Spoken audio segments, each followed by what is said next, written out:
Hello YouTube, it's Sarah, and today I wanted to talk to you about Death Note by Tsugami Oba. I hope I said that right. The name is Japanese. I don't exactly speak Japanese. I read this last year, recently recommended it to a coworker, and he requested that I do a review. So here it is. And if you have any videos that you would like to see me do, any tags, reviews, or whatnot, feel free to leave a comment down below, or you can tweet me at Pixireads. Death Note is a manga, so it's kind of like a big comic book, sort of. It's got pictures. There's bubbles there with what the characters say. It is classified as a mystery or horror, and the horror, I think, and I'm turning to this illustration is actually in color. I think the horror comes from the Shinigami, which is this guy. He's one of them.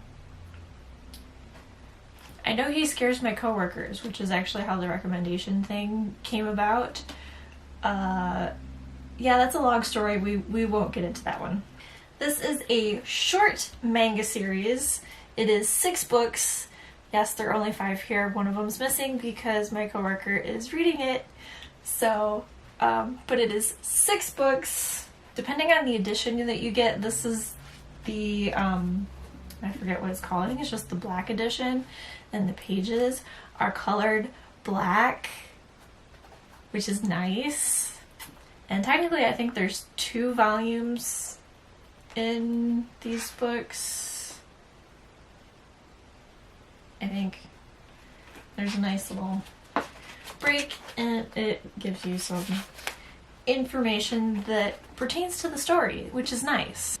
The story follows a teenage boy named Light Yagami. He stumbles across a notebook one day, but it is no ordinary notebook. The notebook comes with instructions, and in those instructions, it explains how if you write a person's name in the notebook, they will eventually die.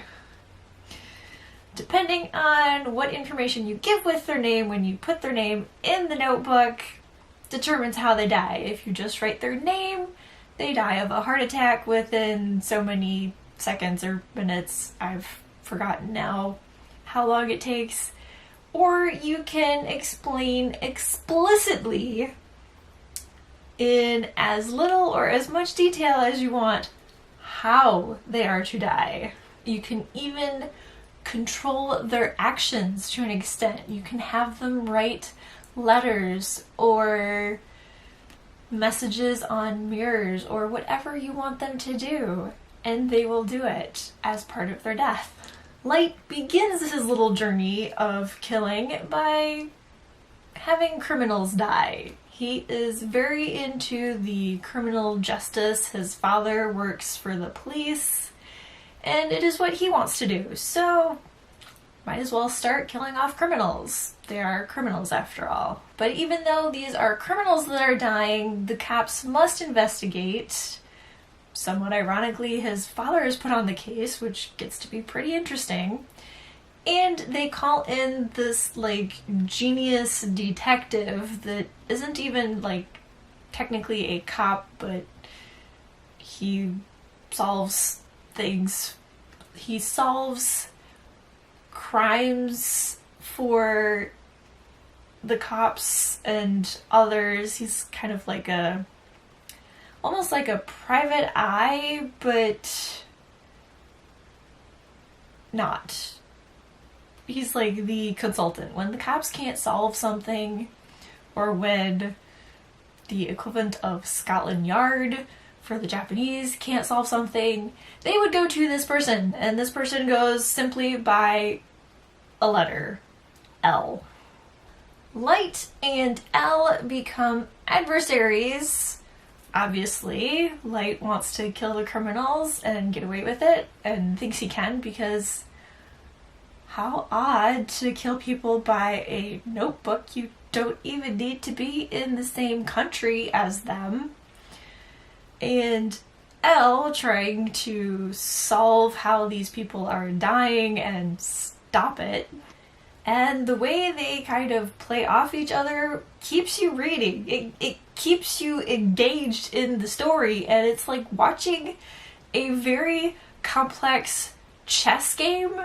And it's, even if you think chess is the most boring game ever, you would be interested in this chess game.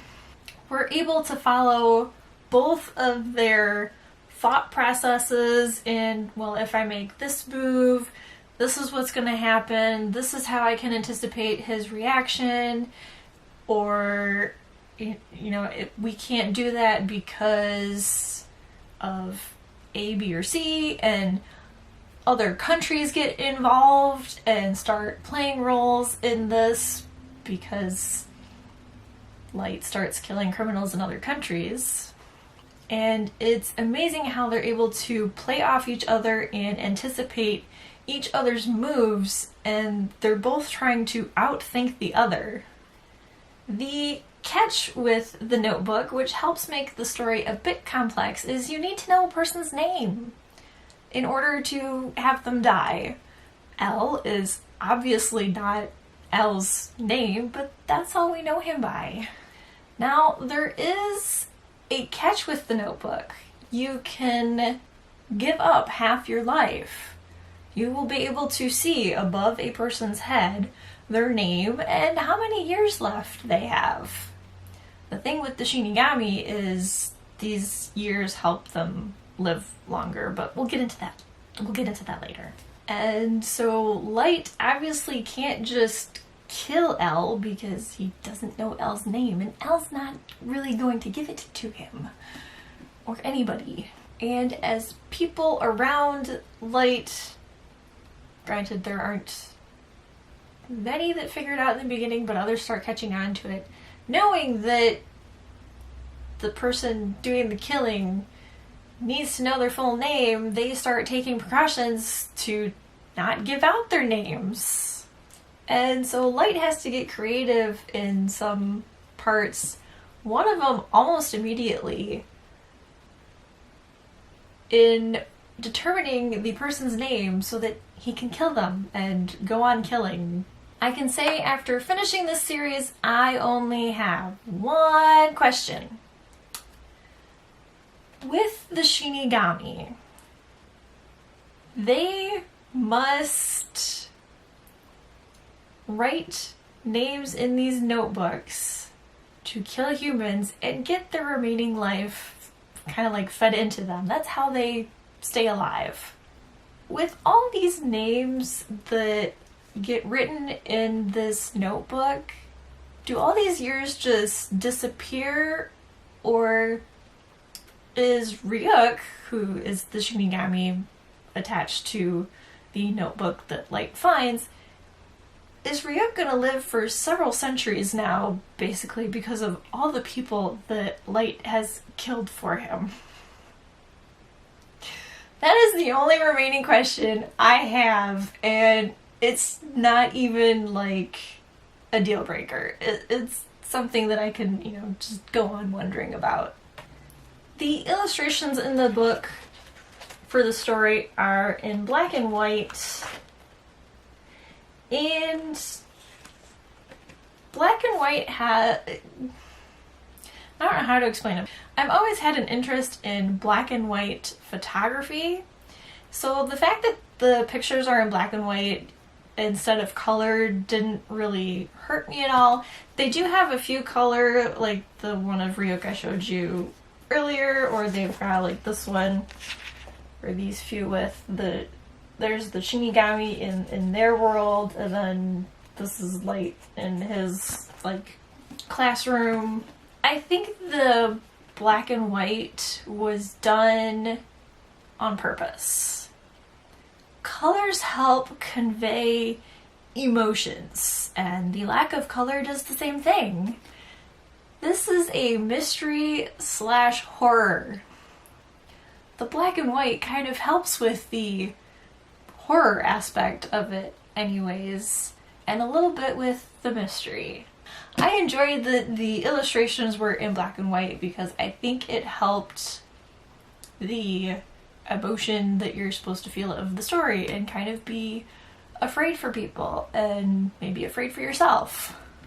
So those are kind of my thoughts on the Death Note series without going too much into it and spoiling things for you, because I really hope that you go and pick this up. It is a wonderful series. Those are my thoughts on the Death Note series. I really hope that you go pick it up. I am sure you will enjoy it. Thank you so much for stopping by, and before you go, don't forget to subscribe so that you can be notified for when I post a new video, and I look forward to seeing you next week. TTFN!